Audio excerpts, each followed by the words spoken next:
মার্কিন যুক্তরাষ্ট্রের নেতৃত্বে ইরানের ৩টি গুরুত্বপূর্ণ পারমাণবিক স্থাপনায় চালানো বিমান হামলা সম্পূর্ণ ব্যর্থ হয়েছে বলে দাবি করেছেন তেহরান। হামলার আগেই পারমাণবিক উপকরণ সরিয়ে নেওয়া হয়েছিল বলে জানিয়েছেন দেশটি।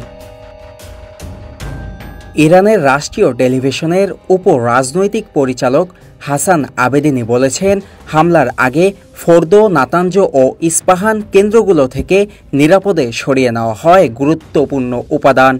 ফোর্দোতে বিস্ফোরণের কোনো আলামত মেলেননি বলে জানিয়েছেন ইরনার এক প্রতিবেদনে। স্থানীয়রা জানিয়েছেন, ঘটনার রাতে কোনো ব্যতিক্রমী শব্দ বা কম্পন টের পাননি তারা। এদিকে সর্বোচ্চ নেতা আয়াতুল্লাহ আলী খামেনি যুক্তরাষ্ট্রকে আবারও হুঁশিয়ারি দিয়ে বলেছেন, ইরানের সার্বভৌমত্ব লঙ্ঘনের পরিণতি হবে ইতিহাসে স্মরণীয়। তিনি এটিকে রাজনৈতিক ও সামরিক ব্যর্থতার প্রতিচ্ছবি বলেও উল্লেখ করেন।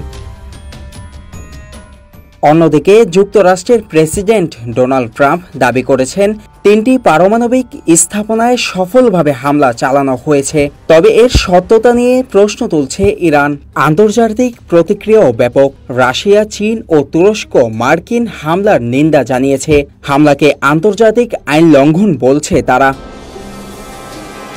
তবে যুক্তরাষ্ট্রের ঘনিষ্ঠ কিছু পশ্চিমা দেশ ইরানকে আঞ্চলিক অস্থিরতার মূল উৎস বলে উল্লেখ করছে এবং হামলার পক্ষে অবস্থান নিয়েছে।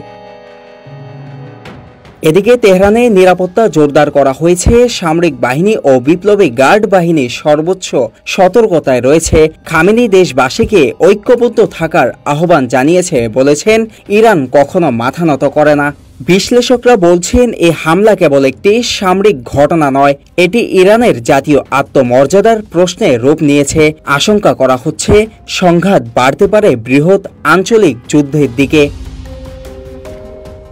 মধ্যপ্রাচ্যের পরিস্থিতি দ্রুত পাল্টে যাচ্ছে। এই সংঘাত কতদূর গড়াবে সেদিকে দৃষ্টি আন্তর্জাতিক সম্প্রদায়ের। Shakil Ahmed, news desk.